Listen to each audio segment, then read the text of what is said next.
Estamos dando início a mais um programa Andréa Grezana para você. E hoje teremos a presença especial de uma pessoa que vem para contribuir com conhecimento, pois nós precisamos sair um pouquinho do achismo, nós precisamos sair um pouquinho daquela questão que muita gente acha que sabe, que conhece, e no fim poucos conhecem de verdade. Então, hoje nós estamos trazendo no programa Andréa Grezana um professor de história, professor de filosofia, advogado de formação também e empresário do ramo da madeira. E não bastando, foi um dos pioneiros dos pomares de maçã na Serra Gaúcha. Então, seja muito bem-vindo, Luiz Maria Grezana, ao nosso programa Andréa Grezana de hoje. Eu me sinto muito feliz e orgulhoso, por que não, de estar contigo hoje, minha filha, e poder participar desse teu programa,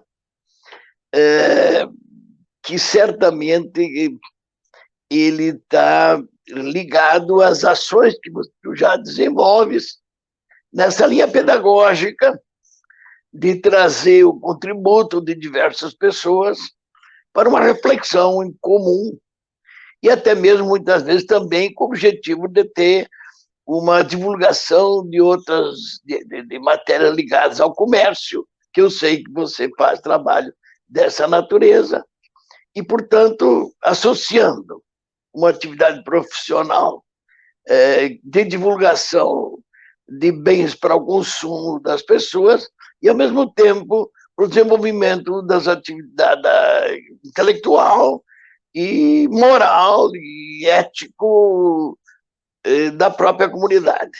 Então, nesse sentido, eu me sinto grato por partilhar desse trabalho que tu desenvolve e estou à tua disposição para, dentro dos meus limites, das minhas circunstâncias, como diria Ortega y Gasset, contribuir de alguma forma para o teu programa.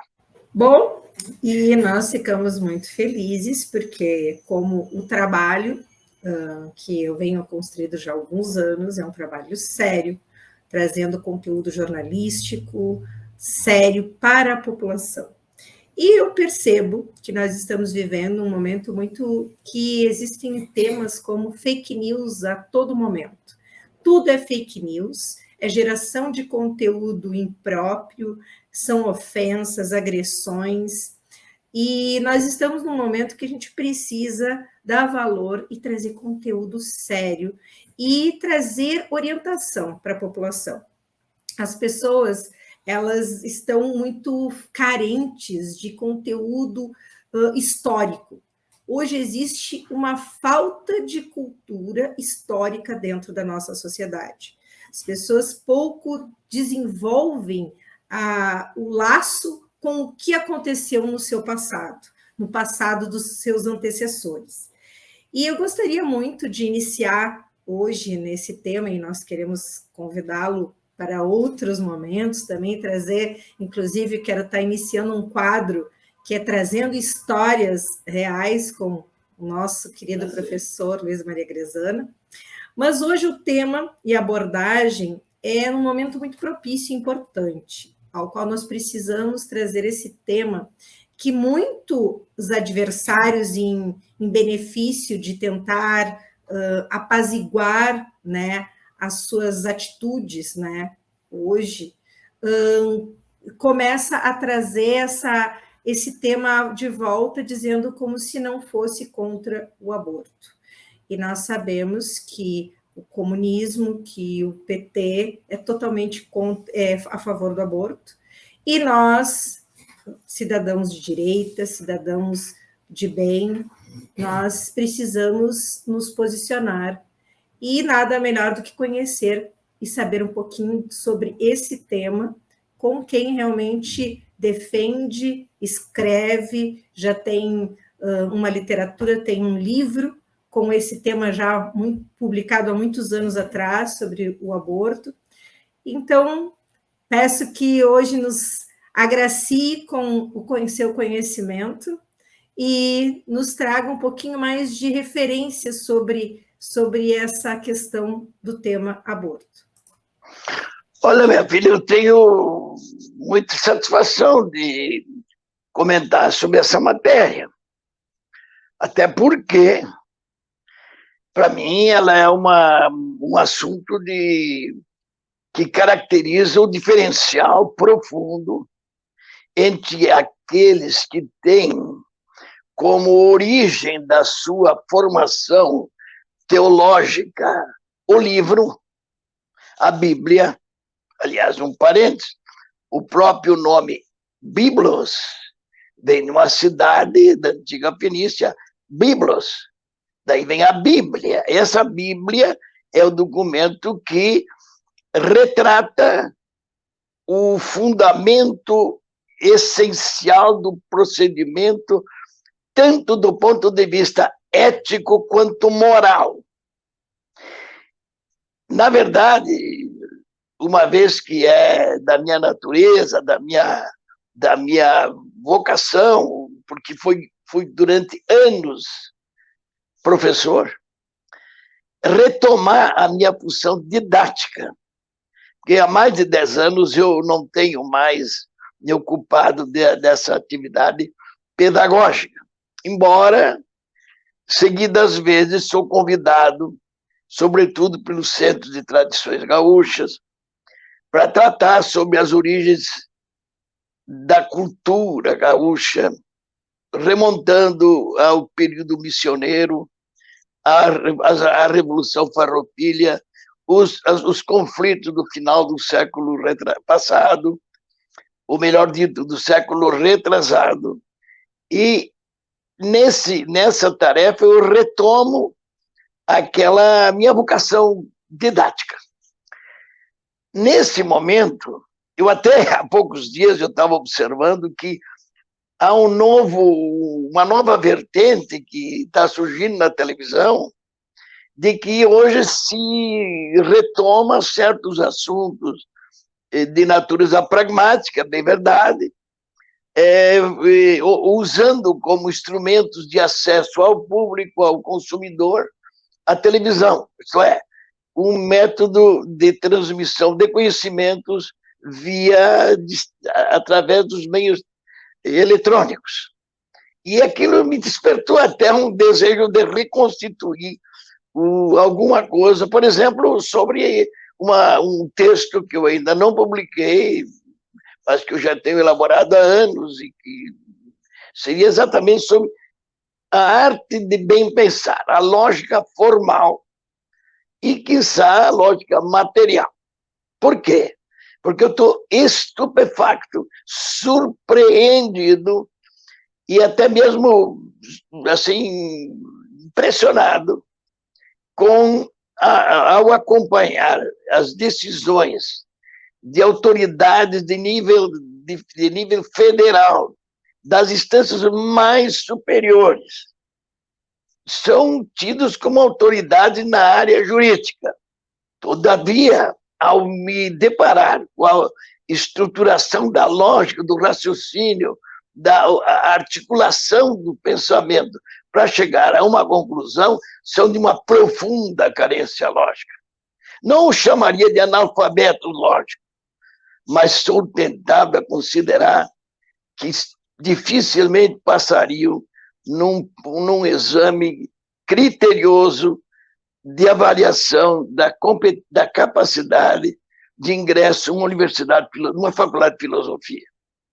De resto, o que eu também observo hoje, e isso eu me prolongaria horas para tratar desse assunto, que as universidades de hoje, de universitas, que é o espírito da natureza da universidade, se transformaram em agregação de conhecimentos de nível superior e, às vezes, na relação entre essas comunidades universitárias, estão extremamente distantes do sentido das suas origens.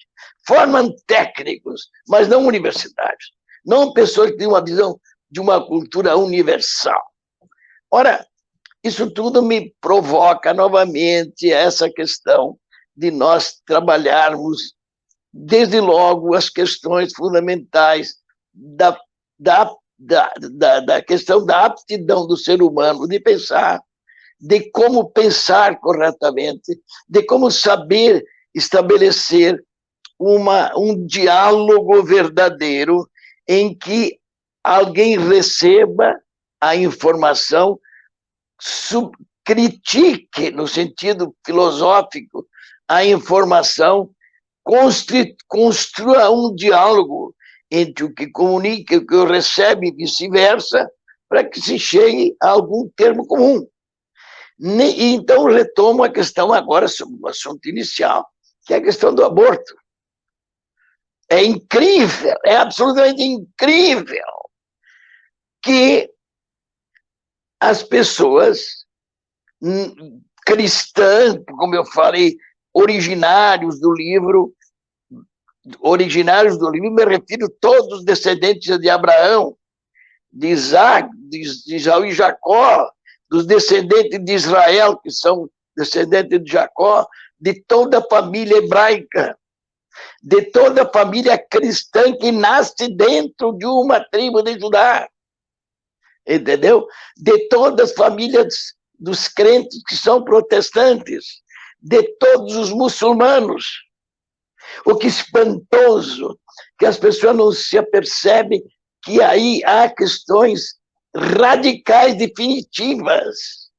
E realmente isso me faz abrir os olhos, a me inserir nesse mundo atual, real, de hoje, e ver que o diferencial que existe entre aqueles que são originários do livro e aqueles que renunciam ou têm outra interpretação do cosmos, da vida, tem uma outra Weltanschauung, uma outra visão, na realidade, hoje, se distanciam cada vez mais. Por quê? Porque não há diálogo. Por quê? Porque os que são originários do livro nem conhecem mais o livro. Os que são descendentes dos apóstolos, os descendentes da missão e da palavra de Jesus Cristo, não conhecem mais o Evangelho de Jesus Cristo. Eu até, esse tempo, não faz tantos anos, eu fui impactado por uma cena e que me fez pensar muito. Eu assisti uma pessoa, eu citaria até o nome agora, porque eu me lembro nitidamente da cena, então candidata, numa ocasião em que se fazia uma homenagem ao um cidadão que ia ser preso por razões mais do que comprovadas, e hoje, já que nós estamos tratando desse assunto, é declarado, está se falando, eu me refiro ao Lula, e alguém, uma autoridade eclesiástica, celebrou uma missa em homenagem, sacrável, não me lembro bem das circunstâncias, mas que uma certa pessoa comungou. E essa pessoa era declaradamente comunista, embora alguns a chamassem de socialista fisiológica, de filósofa, de socióloga de botequim, mas, de fato, ostensivamente era comunista. Então, eu fiquei impactado por quê?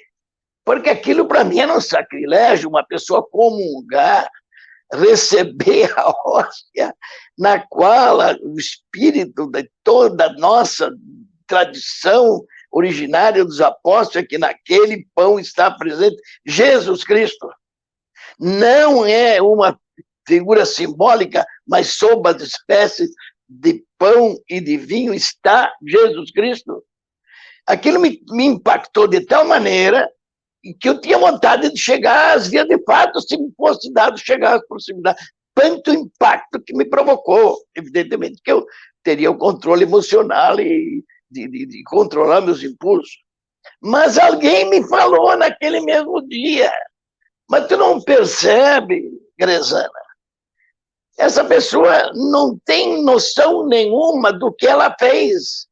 Ela recebeu aquilo com uma solidariedade ao seu amigo lá, que estava sendo gravado, então recebeu a comunhão como se fosse qualquer pedaço de pão simbólico.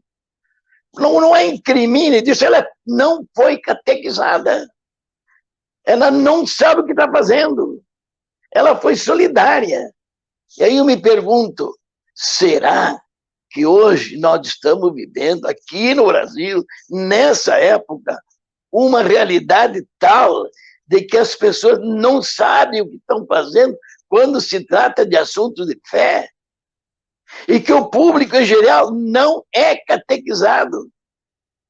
E o meu espanto, minha filha, nessa correlação, quando eu tive oportunidade de conversar com uma autoridade religiosa, não me parece prudente estar nominando ninguém, mas quando eu citei o texto da Didaqué, que é o documento da doutrina dos apóstolos, do período da grande provação, do martírio dos nossos irmãos em Roma, no início da nossa era cristã, por volta do ano 70, esse documento passou a ser o documento básico, a catequese, aquilo do qual ninguém podia se afastar, porque era o sentido que distinguia aquele grupo que enfrentava César, enfrentava o império com a vida, para poder ser fiel à doutrina que eles aceitavam, que eles se incorporavam na sua vida, que testemunhavam com seus atos até o sacrifício final, diante das feras ou diante da espada. Então, eu me espantei que até uma autoridade eclesiástica, que deveria ter obrigação de ter conhecido a fundo, nem sequer conhecia o teor do texto da Didaqué. A Didaqué explícita: não matarás a criança no ventre da sua mãe, nem depois de nascida. E precisaria fazer um parêntese para entender o problema histórico. Estando seria longo demais tratar disso, porque cada assunto desse daria motivo de uma longa reflexão. Mas o impactante que é que, é claro, é nítido, é verdade, não matarás. É o sentido fundamental. Depois tem outra coisa para se clarear para todo mundo. Hoje, nós temos de nos considerar em terra de missão. Porque se até o eclesiástico não conhece, pelo santo amor de Deus, que o Espírito Santo provoque uma conscientização disso. E aí, então, minha filha, eu chego ao tempo atual, aos dias atuais. E rememoro o meu período de estudante universitário, do meu período de ativista na juventude universitária católica, inicialmente de Porto Alegre, depois na condição de membro da equipe nacional da juventude universitária católica, depois de representante da juventude universitária católica em congresso na Alemanha, em Reichshows, em Königstein, em Mainz, onde a gente lutava pelos ideais da justiça social. Nosso grupo era identificado como grupo de esquerda, isso é, contestando a hegemonia do poder plenipotenciário, do poder do dinheiro. O que nós queríamos dizer com isso? Nós temos de fazer o dinheiro servir e não fazer com que as pessoas sejam serviçais do dinheiro.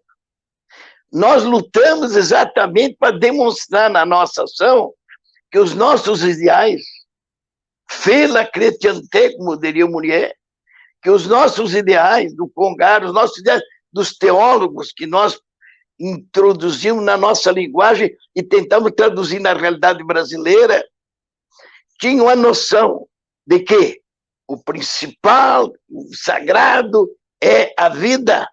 E porque a vida é sagrada, temos de fazer com que ela se desenvolva de maneira saudável ao longo do ciclo da vida de cada um. Isto é, o servir ao bem comum é condição da pré-existência da vida. Não há como nós falarmos em justiça social de vida que não existe. É a cada um dos seres humanos que foi pensado por Deus que nós estamos tendo que agir. E nossos ideais foram que despertaram tantos da juventude operária católica, da juventude estudantil, da juventude independente católica. O quê? O ideal de instalar nas instituições sociais, humanas, o espírito do Evangelho. Mas nós, nas limitações da nossa própria processo de desenvolvimento emocional dos anos 60, tá? Tínhamos o risco de ultrapassar a percepção do que era dimensionado pelas normas da igreja. Não estou me referindo ao aspecto ético, que esse se diz relações aos valores essenciais doutrinários. Estou me referindo à historicidade do comportamento do cristão no tempo. E, em função disso, eu teria elaborado um texto que era para ser apresentado no Congresso de Natal. Dom Eugênio Salles, então bispo de Natal, tendo lido o texto, me chamou e me alertou: meu filho, a igreja não é apenas um grupo de jovens emocionalmente mobilizados por um ideal. A igreja é esse imenso corpo de fiéis das mais heterogêneas características, das diversas idades. Nós temos que ter compreensão, nós não podemos ser imprudentes, gerar tensões por inadvertência ou por ingenuidade. E, sinceramente, a gente viveu, aprende e aprende constantemente. Mas aqueles ideais a igreja preservou sem jamais deixar de enfatizar os valores essenciais. E aí eu cito com a maior naturalidade: homens, bispos, como que eu tive o privilégio de me relacionar, como Dom Helder Câmara, como Dom Lamartine Barros, como Dom Távora, como o Dom Edmundo Kunz, que me convidou até depois para ser professor em Viamão, e fui, como uma figura notável, que passou desapercebido, era um santo, Dom Alberto Epes, depois foi bispo de Santa Cruz aqui no estado, e um nome notável que nos proporcionou mais de um retiro, que era Dom Lucas Moreira Neves, pessoa foi cardeal da Igreja Católica, um homem brilhante, cujas ligações de familiares estavam ligadas ao nosso imortal Tancredo Neves. Esses homens, esses bispos, o seu perfil deles faziam que a nação inteira os respeitasse. Por quê? Porque era sim, sim, não, não. Não havia o contemporizar com o essencial. Havia o saber conduzir a nau diante das procelas, mas nunca jamais poderiam deixar de manter o norte, o rumo, o destino. Hoje, o que eu percebo, e percebo com o sofrimento de um cristão católico praticante, que muitos dos nossos irmãos separados, chamados protestantes, testemunham com mais fidelidade o amor a Jesus Cristo e a sua lei, a sua missão, do que nós católicos. Eu sempre cito, brincando com meus amigos, quando eu recebo a visita do Alceu, não é nem pastor, ele se considera um missionário, até o nome exato, eu não sei o termo que ele usa, mas ele chega para mim, me chama pelo apelido Dinho. Tu tem uma literatura enorme, tu vive lendo, mas será que tu alcança as pessoas que estão ao teu redor? Eu te amo e venho cá te dar um abraço, fazer um churrasquinho para ti. Esse cidadão consegue expressar na vida muito mais pelo seu gesto de carinho do que muito sacerdote aí, e pretendendo cumprir a missão fazendo sopa para vagabundo. Na realidade, tinha que educar o vagabundo para ele sair da miséria, do marasmo, da inautenticidade. Nós temos que fazer as pessoas serem humanos e não degradados e aceitando a sua degradação como um fato. Entendeu? E eu assisti mais de uma vez essas manifestações ingênuas. Aliás, há poucos dias eu vi também um capuchinho, porque eu também fui aluno de capuchinho durante 3 anos. E coitado, uma boa-fé incrível. Outrora, na disputa entre os próprios teólogos, historicamente, no período, esse fato dos filhos de São Francisco não terem o mesmo nível dos dominicanos, jesuítas, redentoristas, eles eram até jocosamente ofendidos, chamando-os de bonifrates. Bons frades, mas apenas bons frades. Simples, simplórios. E isso acontecia, até o vernáculo hoje usa essa expressão. Não por maldade, mas por reconhecer que eles não tinham a percepção das consequências profundas dos seus atos, que aconteceu outro dia. Ao lado do senhor Lula, e agora então eu vou questionar o assunto, essa pessoa, saltitando como o espiroqueta, aquele da tal de comissão do Covid, e aquela laia de mau caráter que estava em torno, está querendo encontrar chifre em cavalo, entendeu? E eu vejo, entendeu? A ingenuidade das pessoas. Então, no participar desse ato, sim, com a maior inocência, com a maior ingenuidade, praticamente endossava um gesto que ele nunca imaginou que estava contra sua própria natureza da sua fé. Ele nunca pensou que aquilo implicava em negar a si mesmo. E agora, como eu disse, minha filha, já voltando a tratar sobre um assunto específico do aborto, eu vi um cidadão chamado Luiz Inácio Lula da Silva declarar textualmente que a mulher rica, que quando quisesse abortar, ela podia, porque tinha recurso financeiro para ir em qualquer canto do mundo onde se pratica o aborto com uma instituição legalmente aceita. A pobre, segundo a expressão dele, no Brasil, era obrigada a praticar um aborto forçado. Ela, sim, dizia o Lula, deve ter o direito de tirar o filho quando quer, ela e o seu companheiro. Mas desde quando ele tem direito a praticar um crime? Desde quando alguém tem o direito de praticar um crime?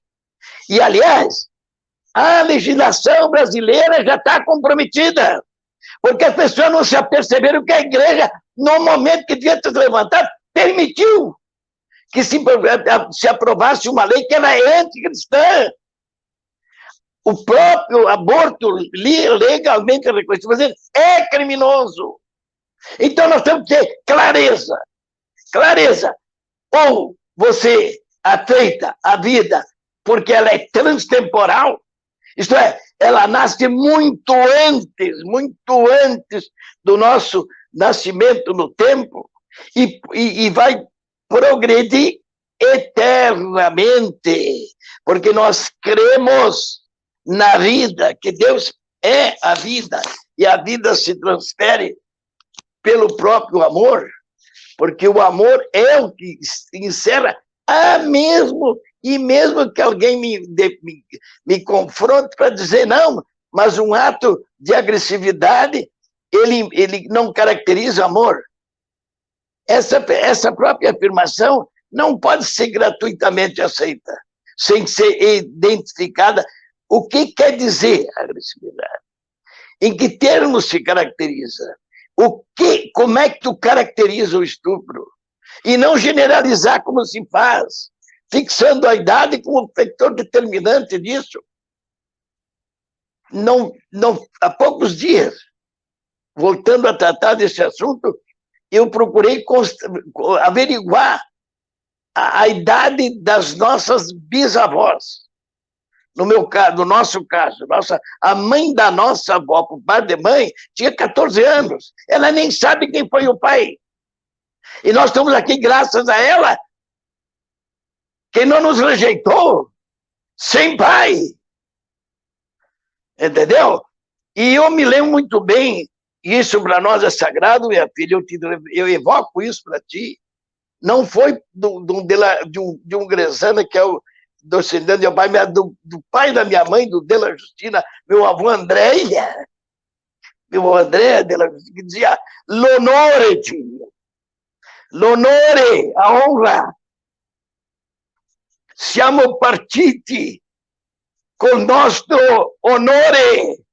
Respeita o teu nome, respeita a tua família, respeita a tua fé, seja capaz de ser um herói e não um covarde. Enfrenta o problema. E graças a esses valores que nós incorporamos desde as nossas origens, que nós não temos medo, desde o início da era cristã, de enfrentar as feras ou as autoridades. O Brasil hoje está nos impondo uma situação de risco. Querem que nós vejamos as igrejas sendo destruídas, não é o importante.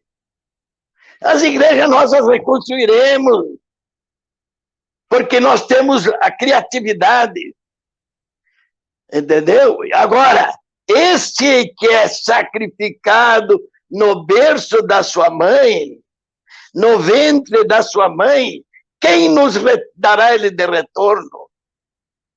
Esse foi pensado como nós estamos pensando desde sempre, porque nós temos fé que Jesus declarou, e não só os próprios, a origem, Deus nos pensou antes dos astros e das estrelas. E não pense, minha filha, que isso é uma evocação apenas da Didaqué. Ao longo da história da igreja, os próprios papas, mesmo aqueles mais tíbios, sempre tiveram essa linha de pensamento. Há poucos dias, depois que ocorreu um episódio, na minha vacaria, em que uma pessoa eclesiástica inadvertidamente foi envolvido num grupo ligado ao proselitismo do PT, sem querer, depois teve a coragem de pedir desculpa. E porque pediu desculpa, ele merece consideração. Mas, nesse momento, eu procurei o texto recente, não foi da Eterno Pai, não do João Paulo II, do Pio XII, e eu posso te citar toda a literatura dos textos dos últimos séculos, para dizer que esse fundamento da doutrina de que o aborto é crime essencial, agora está sendo repetida por esse santo padre, que não é uma pessoa a quem eu tenho uma afinidade psicológica, porque eu sou muito mais um Ratzinger, eu sou muito mais sensibilizado pelo filósofo, pelo teólogo, do que pela personalidade do Papa Francisco. Mas eu vou ler aqui o texto dele, ó. Está aqui, ó. Deus, Pai, pensou em cada um de nós como seres únicos e amou-nos desde antes de nascermos. Não nos escolhemos, mas fomos escolhidos. A família é o primeiro lugar em que se aprende a viver a fraternidade, a qual, como filhos de um único Pai, somos todos chamados.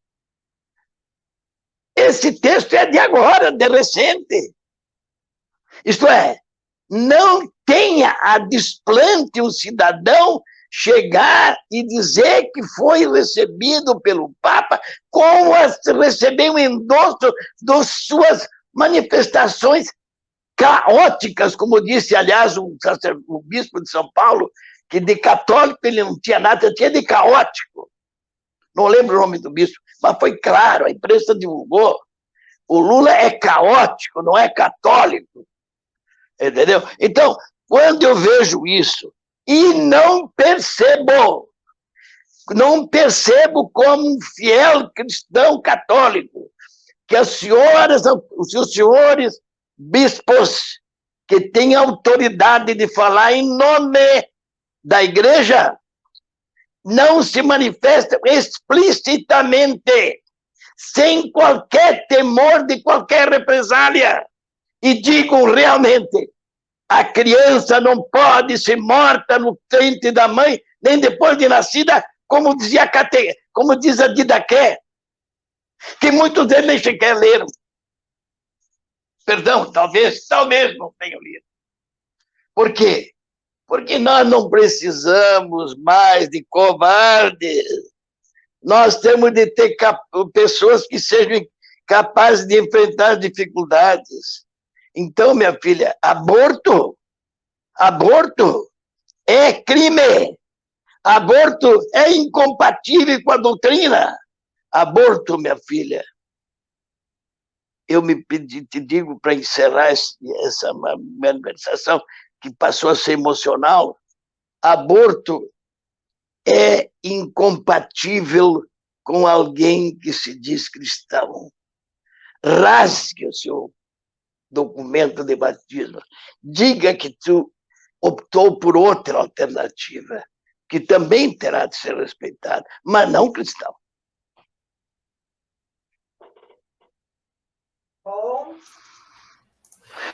Bom, aqui tivemos a presença de Luiz Maria Grezana, com muito orgulho, meu pai, um professor de História e Filosofia, advogado de formação e empresário do ramo da madeira. Um homem com 85 anos e que me orgulho de poder trazer aqui para o nosso telespectador um conteúdo e a bagagem e a explanação de um homem que tem história de vida, história da prática e história da teoria. Não são apenas palavras transferidas, são palavras testemunhadas pela essência da própria vida humana. Então, agora encerramos hoje mais um quadro Saúde e Sociedade e seguimos com o nosso programa, com mais programa aqui para você. Muito obrigado, pai Luiz Maria Grezana, pela presença. Meu filho, eu te agradeço, estou à tua disposição e não me provoque, porque a minha tentação de voltar a dar aula, a ensinar, É claro que tu me pega um pouco de improviso, entendeu? Mas eu gostaria de, então, que tu me dissesse, eu vou tratar um assunto de filosofia específico, aí, claro, eu vou tentar identificar qual é a questão e tratar do assunto específico. Mas estou às ordens, o que precisar, o que eu puder contribuir, porque nós temos que ter essa sinceridade. E vamos ter que superar esse enquadramento rotineiro de direita e esquerda. Ou é fiel ou é infiel. Ou tu defende os direitos dos cidadãos e luta por eles. Isso, olha, me perdoa agora para encerrar. Ontem, minha filha, quando eu vim para Porto Alegre, eu vivi um momento de muito sofrimento. Porque saindo de Vacaria, eu fui abraçar um irmão meu companheiro de diretoria de empresa, com o qual nós trabalhamos 30 anos, e ele tinha uma meta, ele dizia, eu quero empregar gente. Deus me deu aptidão, ele era um administrador financeiro de primeira ordem, e eu agora estou te testemunhando isso, quando eu dei a minha bênção, eu abracei ele, lá, naquela pira, em que os outros estavam chegando para abraçá-lo, para dar-se despedida, eu senti que ele estava presente, e que ele tinha uma missão. Essa missão é dizer, nós não nos extinguimos, nós somos eternos, nascemos da vontade de Deus, nossos pais foram instrumentos da graça, e hoje eu concluo meu período histórico e vou estar com vocês pelos séculos dos séculos.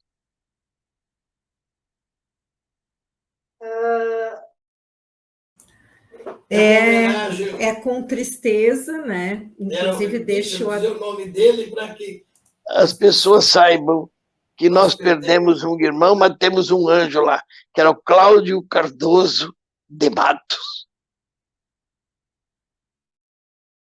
Quero manifestar aqui meus sentimentos a toda a família do Cláudio, ao qual eu conheci pequenininha e tive a alegria de reencontrá-lo no teu aniversário, pai, onde completavas 85 anos. Vi um homem cheio de vida, cheio de alegria, de energia, ele e sua esposa. E muito triste ontem quando recebi a notícia da partida. Mas como você disse, nós temos a vida eterna e ele está presente, nos assistindo e nos alimentando dessa luz, como você disse, que era um homem que queria e seguia na busca de gerar emprego e dar a dignidade para o homem. O trabalho, ele dignifica o homem, e é isso que nós devemos lutar. Não lutar uns contra os outros, e sim lutar para que nós possamos ter a nossa oportunidade de ter a nossa família, de ter uma vida digna.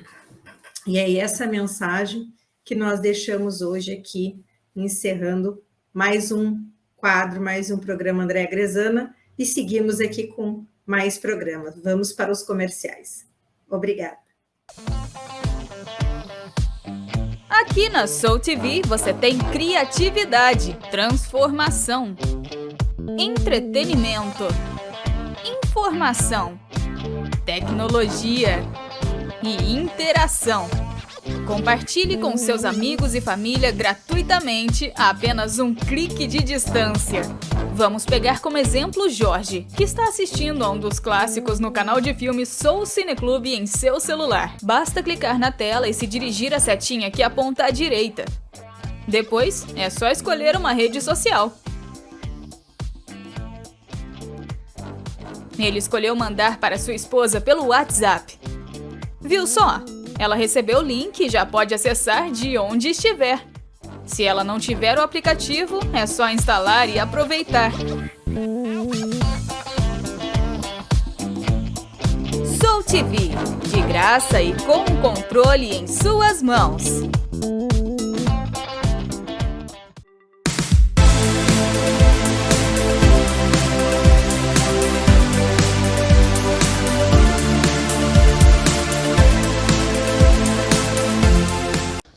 Olá pessoal, estou trazendo uma novidade para você. É o Guia em Movimento. O Guia em Movimento chega aqui na nossa cidade, no nosso estado do Rio Grande do Sul. O Guia em Movimento ele é um produto de localização, um produto interativo para que você conheça a empresa que você está buscando, desde a fachada, a parte interna e o que ela te oferece. É muito simples. Então, entra lá no nosso canal do YouTube, no Guia em Movimento, e procure a sua cidade, o que ela tem para você. Por bairro segmentado, você localiza serviços, produtos e comércios. Bom, gente, e também a oportunidade de você fazer parte.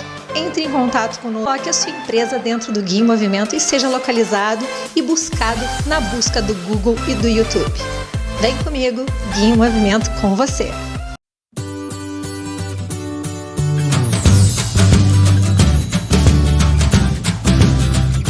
Dando início às dicas AG de hoje. Iniciamos aqui na nossa página do Instagram. É isso aí, se você quer acompanhar a programação do nosso programa Andréia Grezana na telinha da TV e também em outras plataformas que o nosso programa se encontra, é só acompanhar nas redes sociais. E a rede social onde nós mais trabalhamos hoje é o Instagram. Então, eu sugiro que você siga o nosso Instagram, Andréia Grezana TV, e venha fazer parte de toda a programação que se encontra. Inclusive, dicas de lugares para você acompanhar e aproveitar shows, eventos. Aqui você acompanha notícias, grade de horário, entrevistas, lugares. Bom, um mundo de informações para que você possa estar ciente de tudo que está acontecendo. Então, super dica AG iniciando de hoje com o programa Andréia Grezana e com a rede social, Instagram Andréia Grezana TV. Já siga aí e venha fazer parte. Bom, e seguindo as dicas de hoje, porque a gente tem muita diquinha legal para você, nós vamos dar seguimento à confraria Café com Batom. Nós já estivemos lá fazendo uma palestra para esse grupo muito bacana de mulheres. A confraria Café com Batom reúne pequenas e médias empresas, mulheres empoderadas que estão fazendo a diferença, se reunindo, trazendo palestrantes, e a precursora desse projeto é a Francine. A Francine criou e vem fazendo um grande trabalho para empoderar e unir mulheres. Então, aqui já vai acontecer a 4ª edição da confraria Café com Batom. E você ainda pode participar, porque ela vai acontecer a semana que vem. O que espera por você neste dia? Palestras, networking, coffee break, sorteio de brindes, pitch de apresentação. Atração especial surpresa, data dia 28 de outubro, das 15 horas às 19 horas, local Associação Comercial de Porto Alegre, Largo Visconde do Cairu, número 17. Então, aqui, uma super dica para você curtir essa semana que vem a Confraria Café com Batom, divulgar sua empresa e fazer bons negócios. E é isso que nós esperamos para as nossas seguidoras. E aí vai mais uma diquinha especial, porque quem me acompanha sabe que eu estou realizando o tratamento ortodôntico com um aparelho de alta tecnologia, o Invisalign. E a doutora especialista, referência Top Doctor Diamond do Invisalign é a doutora Roberta Capper. E ela está sempre fazendo algo especial para os seus clientes. Então, agende o seu horário com a doutora Roberta Capper, inclusive do dia 24 até, deixa eu verificar, já posso dizer para vocês, do dia 24 de outubro ao dia 31 de outubro vai estar acontecendo o Invisalign Week, Halloween com a doutora Roberta Capper. Então, ela convida você a aproveitar nesse dia, garanta sua vaga, sua avaliação especial com equipamento Aitero, esse equipamento de ponta de tecnologia, onde você consegue enxergar como será a transformação do seu sorriso. Então, nesse dia, nessa semana, 24 de outubro a dia 31, você vai ter a Week Halloween, que a doutora vai estar com brindes especiais para você. E os telefones são 51, né? 3227-1503 ou pelo celular 9923-20420. Então, segue aqui a doutora Roberta Capper e venha fazer parte dessa semana de Week Halloween Invisalign. E encerramos hoje a nossa diquinha da semana. E para a semana que vem tem mais. Beijo grande!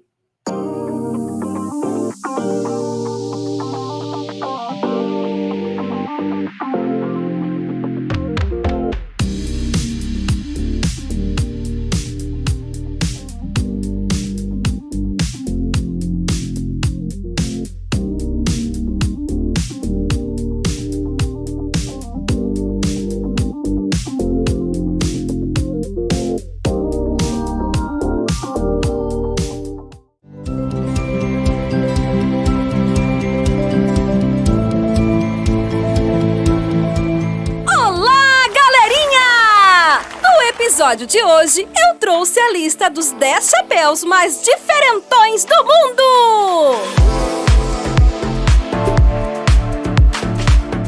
Esse chapéu é um chapéu que se perdeu ao longo dos tempos.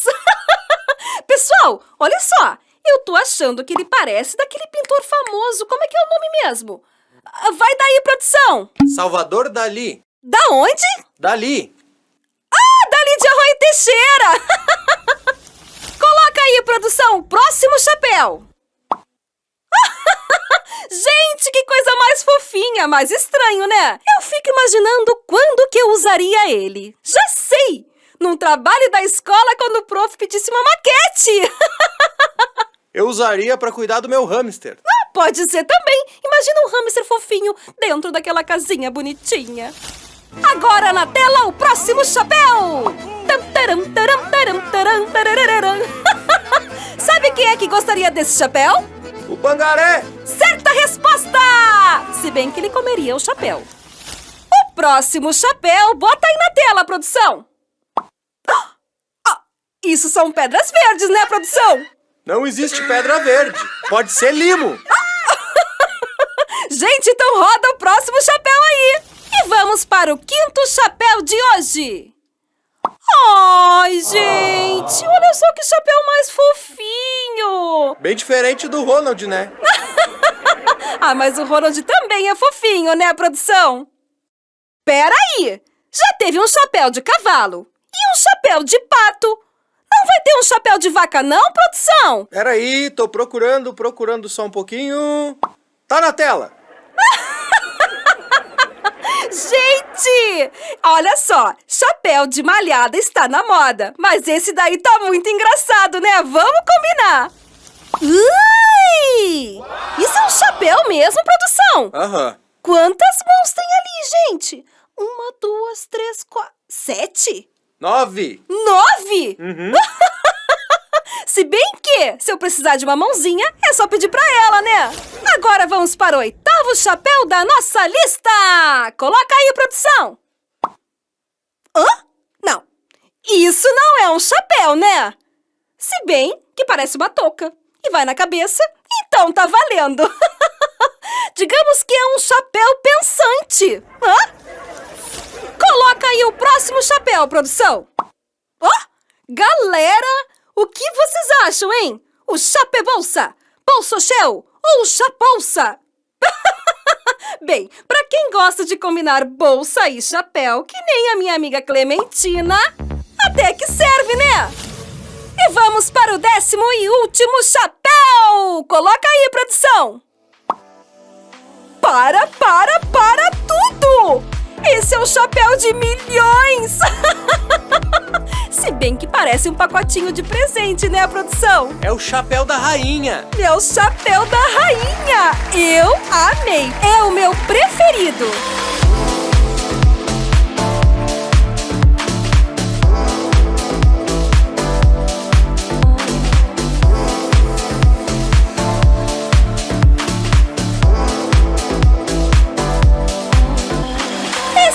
nosso episódio de hoje. Espero que vocês tenham gostado. Deixa aí nos comentários qual foi o chapéu mais diferentão. E se inscreve no canal. Isso aí! Deixa o seu like, te inscreve aqui no canal, ative o sininho, aquelas coisas todas, né? E não se esqueça que toda semana tem episódios novinhos. Beijinhos, beijinhos, tchau, tchau!